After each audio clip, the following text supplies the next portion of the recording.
Thank you. I'm Sherry Tomaski. I'm from the American Cancer Society. I'm quite pleased to be here today, and I specifically wanted to address comments towards the legislation that would eliminate deductibles and copayments for cancer screening on behalf of our organization.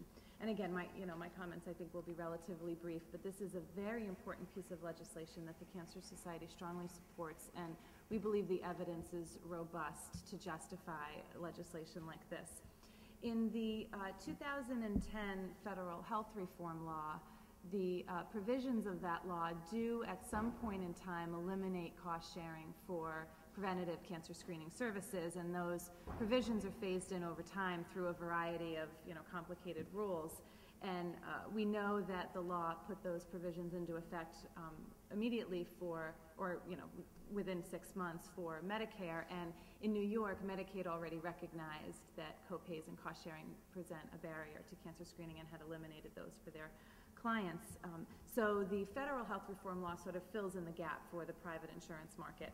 And however, because it's phased in over time, there's a large number of people in New York that wouldn't see that benefit for quite a long time, and that's why we feel this legislation is so important, because it essentially speeds up the clock on that provision of the federal health reform law for people that have state-mandated insurance in New York.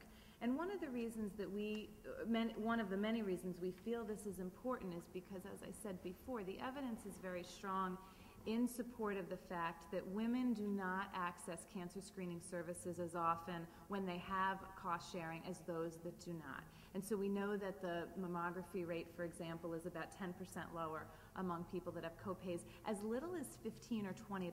It doesn't take a lot of money to present a barrier for that type of cancer screening. And we know that because of cervical cytology screening is probably on the least expensive end of the cancer screening spectrum, the uptake rates are relatively high even when there is a copay in place. For mammography, you do see, because the cost is a little bit greater, you see the uptake rates go down when cost is a factor. But I also want to point out another very important cancer screening that I'm not clear is addressed in this legislation that we think should be, and that is for colon cancer. Colon cancer presents, probably the biggest colon cancer screening presents a very big financial barrier for people that need to be screened. And we think that this legislation ought to model the federal law in that it also eliminates cost sharing for people seeking colon cancer screening that would apply, of course, to both men and women. The magical thing about colon cancer screening is that it's one of the few ways in which we can prevent a cancer from starting before it even happens. We cannot prevent a breast cancer with a mammography. We can only find it early and treat it more effectively. You can prevent the onset of a colon cancer with appropriate screening technologies, colonoscopy being the gold standard. And so the prevention of a colon cancer, I think, is something that we ought to strive for, and in order to really increase the screening rates, eliminating that cost sharing could be very important, because colonoscopy tends to be on the upper end of cost for the screening tests. The out-of-pocket share could also be relatively high for people that have maybe a 20% cost-sharing model for that type of test.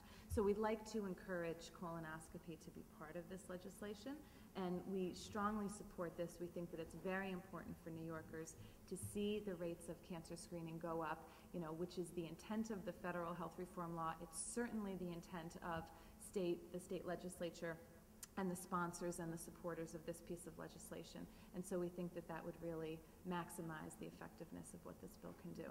So thanks for the chance to weigh in on this. We really appreciate that. Thank you so much, Ms. Tomaski.